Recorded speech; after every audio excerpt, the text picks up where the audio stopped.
Korban tewas juru peristiwa pemotongan di Puncak Skuning Palembang dibawa ke Rumah Sakit Bayangkara Muhammad Hasan Palembang guna dilakukan pemeriksaan luar.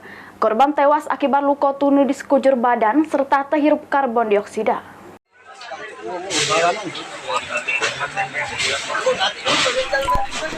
Sesudah ditemukan tewas di juru kamar mandi rumahnya, Wiwin Agustina, korban kemotongan di Jalan Puncak Skuning, Lorong Pulau Ilir Barat 1 Palembang, dibawa ke Rumah Sakit Bayangkara Muhammad Hasan Palembang guna dilakukan pemeriksaan luar oleh tim kedokteran forensik. Diketahui, korban ditemukan di juru kamar mandi rumahnya. Diduga tak bisa metu pas kemotongan terjadi. Setidaknya 8 unit rumah hangus di Amuk Si Jago Abang dari insiden yang terjadi pada Selasa dini hari tadi.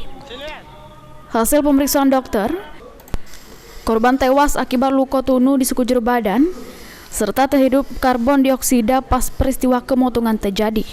Di mana dari hasil pemeriksaan itu kami jumpai beberapa di seluruh tubuhnya terdapat luka bakar derajat 3. Penyebab kematian korban adalah akibat luka bakar. Terhalangnya udara masuk akibat terhirup udara karbon dioksida pada saat korban masih hidup.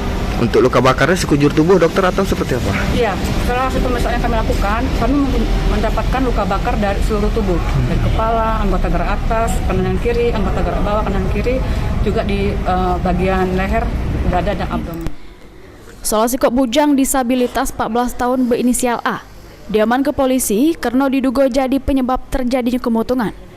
Polisi sampai mak ini masih melakukan penyelidikan serta pemeriksaan terhadap bujang tersebut. Mulyadi, PAL TV.